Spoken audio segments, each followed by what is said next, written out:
자, 두 번째로는 성격 메커니즘을 통한 알아차리기인데요. 자, 이게 뭐냐. 또 이제 3번으로 예를 들어서 설명해 드릴게요. 자, 3번의 성격 메커니즘이 뭐냐. 자, 처음에 두려움을 느껴요. 어떤 두려움을 느끼냐. 나라는 존재가 가치 없다. 이렇게 느껴요. 자, 이런 두려움을 느끼게 되면, 자, 이 두려움을 해소하고 싶은 어떤 욕구를 느끼게 되죠. 예를 들어서 내가 가치 없다고 생각하니까 그런 두려움이 드니까, 자, 자신이 가치 있는 존재가 되고 싶다. 가치 있는 존재가 되고 싶고, 그렇게 이렇게 누군가가 나를 그렇게 여겨주기 바란다. 라는 욕구가 생겨요. 자, 그리고 이후에 어떤 내면의 형태를 갖게 되냐. 나는 적응력이 좋은 사람이야. 그리고 매력적인 사람이야. 뭐 이런 이제 내면의 욕구가 내면의 이제 이미지가 생기고, 그리고 이게 어떻게 표출이 되냐면 나는 가치 있는 사람이야 라고 이렇게 외부에 표출되게 되는데, 이런 식으로 이렇게 수준별로 이렇게 단계가 있어요. 이렇게 쭉쭉 이런 단계가 있는데, 이걸 이제 성격 메커니즘이라 부릅니다. 그래서 이 3번 이 책을 읽어보게 되면, 이 애니어그램의 지혜라는 책인데요. 이 책을 읽어보게 되면, 아, 3번이 이런 흐름으로 생각이 드는구나. 그리고 이런 흐름으로 이렇게 내가 사고하는구나. 그리고 내가 힘든 일이 있을 때, 이렇게 내가 생각이 매몰되고, 이렇게 두려움이 생겨서 이런 행동을 했구나. 간단하게 예를 들면, 3번이 이 수준이 6이 됐어요. 그러면 뭐 하냐면, 자기 자랑이에요, 자기 자랑. 자, 그런데 자기 자랑할 때, 내가 그냥 나도 모르게 무의식적으로 자기 자랑을 이렇게 해요. 요 3번이 수준이 이렇게 아래로 내려가 있으면. 그러니까 예를 들어서 제가 예전에 친구한테 그런 말을 들어본 적이 있어요. 야, 네가 네 입으로 네 자랑만 안 하면 참 괜찮을 것 같은데, 왜 이렇게 네 입으로 그렇게 지 자랑을 하냐? 왜 이렇게 셀프 자랑을 하냐? 이러는 거예요. 그래서 근데 그때 되게 좀 충격적이었거든요. 저는 그러는지도 몰랐어요. 저는 제가 제 입으로 그렇게 말하는지 몰랐는데, 사실 왜 그런지 알고 보니까, 나중에 이제 이런 걸 다 깨닫고 보니까, 저는 그때 굉장히 좀 많이 힘들어서, 그래서 좀 위로를 받고 싶은데, 내가 내 자랑을 함으로써 남들이 그랬구나 라는 그런 이제 위로. 그리고 저번에 제가 요 글은 얘기했었죠. 이 마음이 이제 그릇이라고. 자, 그런데 제가 이제 스스로 깨닫고 막 좋고 막 이러면은 내면에 이렇게 가득 이렇게 차 있는데, 이게 막 힘들고 막 그렇게 되게 막 몰아세워지고 막 일깨우는 시로 막 발동돼서 수준 막 아래로 내려가고 막 그러다 보니까 이게 거의 없었던 거예요. 이게.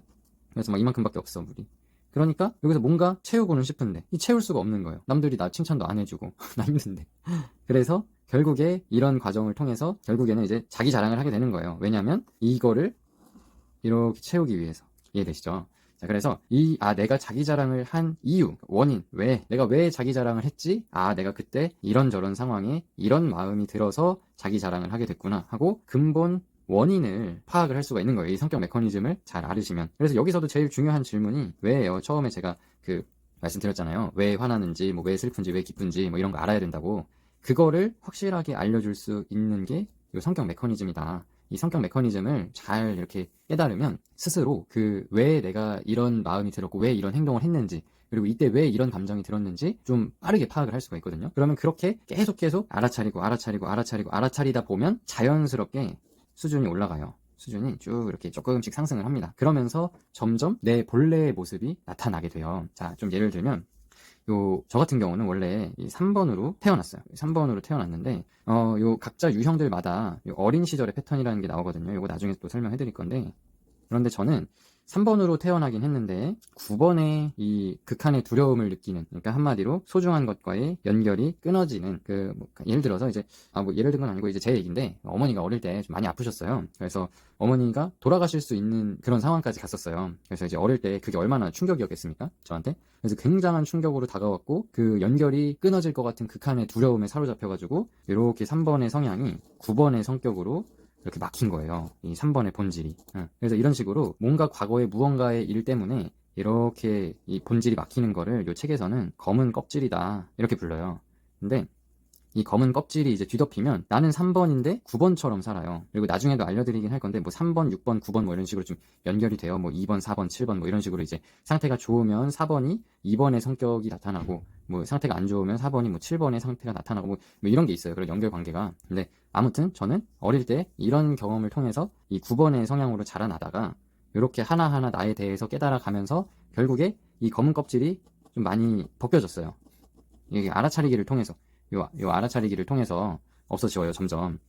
그래서 결국에는 요 3번 성향이라는 걸 알아냈고, 요 3번에 대해서 나중에 이 3번 유형의 장점을 살리는 법, 그리고 수준, 올리는 법 이런 거 이제 다 있어요. 그래서 이런 것들을 통해서 제가 지금의 모습이 되었던 거죠. 저는 원래 모든 9번이 다 그런 건 아닌데 좀 상태가 안 좋은 9번들이 대부분 이런 그 성향이 나타나는데 엄청 수동적이에요.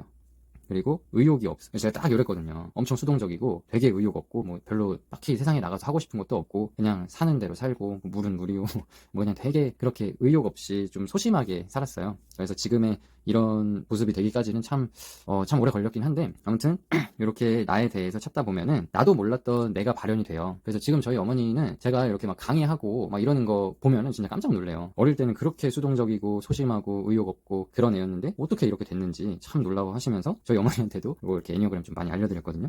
그래서 아무튼 뭐 중요한 거는 이렇게 자신의 본질을 찾아갈 수 있다. 이 알아차리기를 통해서. 그런데 알아차리려면 먼저 내 성격 메커니즘, 그러니까 나의 유형을 이제 저번에 말씀드린 것처럼 내 유형을 찾아서 현재 내 수준이 어디인지 그리고 내 유형에 대해서 좀 많이 공부를 하셔야 돼요. 그래서 공부를 좀 하면서 내 유형의 일기예우는 신은 이렇고 내 유형의 성격 메커니즘은 이렇구나. 이런 식으로 쭉 깨달아 가시면서 나에 대한 이해를 점점 높이고 그러면서 이 왜라는 질문을 항상 하셔야 돼요. 그래서 갑자기 번뜩 생각이 날 때가 있어요.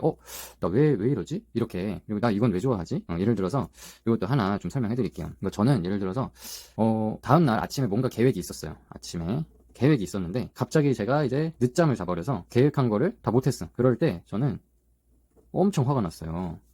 그래서 이게 아니 뭐 계획이 뭐 예를 들어서 그냥 뭐 딱히 뭐 회사에 피해가 가는 것도 없고 그냥 혼자 뭔가를 하려고 계획을 세워놓은 거고 사실 뭐 금전적이거나 뭐 이런 피해는 전혀 없었거든요. 그리고 아무도 저한테 늦게 늦잠 잤다고 뭐라 하지도 않았어요. 근데 막 화가 나는 거예요, 혼자.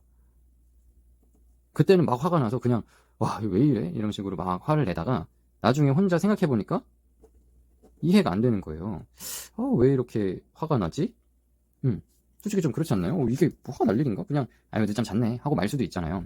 자, 그런데 나중에 애니어그램 책 보면서 나에 대해서 깨달아가면서 보니까 애니어그램에 이런 내용이 나오더라고요. 이 3번 유형은 어떤 면에서든지 자신이 패배했다라는 생각이 들면은 내 내면 깊은 곳에 수치심이 있어요. 수치심. 저번에 말씀드렸죠. 이 감정형들은 이 내면 깊은 곳에 수치심이 다 있다고. 이게 왜 생기는 거냐면 어릴 때 나에게 권위 있는 누군가에게 뭔가 거절당한 경험이 있다거나 내 본 모습을 드러냈는데 뭐 솔직히 좀 부모님이 많아요. 아니면 뭐 진짜 친한 친구들이라든지 진짜 내 본 모습을 드러냈는데 그 뭐 부모님이라든지 친구가 야, 니 뭐 그렇게 하냐? 이런 식으로 좀 무시를 했다거나 뭐라 했다거나 좀 그랬던 경험이 있을 확률이 굉장히 높아요. 아무튼 그래서 이런 깊은 내면의 수치심이 확 올라와서 화가 난다 이렇게 생각이 들고 그리고 이제 제가 가치 없는 제 모습이 드러나는 걸 굉장히 이제 싫어한다고 했잖아요. 그걸 굉장히 두려워하고 근데 제가 아침에 계획을 세운 건 자기 개발이었어요. 자기 개발 하려고 계획을 세워놨는데 늦잠을 자니까 자기 개발해서 성취해서 내 가치를 올려야 되는데 그러지 못한 거예요. 그러니까 이거에도 화가 나고 그리고 패배했다. 내가 나한테 진 거죠. 못 일어났으니까. 그래서 패배했다. 그리고 내 두려움도 자극되고 이런 이유에서 내가 화가 났구나 라고 생각을 하고 이해를 하니까 이제 이해가 됐죠. 그러니까 이제 늦잠 자도 화가 그렇게 안 나요. 이해돼요? 네, 아무튼 이런 식으로 내가 나에 대해서 이해를 하면 해갈수록 나에 대한 강박에서 조금씩 벗어나지면서 점점 내가 스스로 좀 자유로워진다 이렇게 좀 보시면 될 것 같아요. 그래서 결국에 내가 좀 자유로워지고 그리고 내가 나를 더 이해해주고 알아가다 보니까 나에 대한 더 신뢰도 생기고 나를 더 이렇게 믿게 되고 그런 식으로 나에 대해서 이렇게 점점 이렇게 나랑 친해져요. 근데 나랑 친해지면 좀 사람이 편안해 보여요. 실제로 마음도 편하고 그런 사람들은 끌려요. 그래서 이 사람이랑 있으면 되게 좀 편하다, 안정감이 있다 이렇게 보시면 됩니다. 그래서 가만히 있고 혼자 있어도 불안하신 분들 있죠. 그런 분들은 정말 꼭 나에 대해서 이해하고 알아가는 그런 시간을 가지면 참 좋을 것 같고요. 그리고 뭐 꼭 그런 분들 아니더라도 저는 이제 많은 분들이 좀 나에 대해서 잘 알면 더 이렇게 더 살기 좋은 세상이 되지 않을까 이렇게도 좀 생각을 합니다. 그래서 일단 오늘은 요 알아차리기에 대해서 좀 설명해드렸고 아직도 이제 여러 가지 설명 드릴 게 많아요. 뭐 이제 현존에 대해서도 아직 설명을 못 해드렸고 그리고 어떻게 또 평소에 내가 수련을 또 해갈 수 있는지 어떤 방법이 있는지 그리고 뭐 불면증 케어 이런 것도 가능해요. 이게 어떤 방법이 있습니다. 그래서 여러 가지 또 이제 알려드릴 테니까 한번 잘 들어보시면 좋을 것 같아요. 네, 그러면 오늘은 여기서 마치겠습니다. 감사합니다.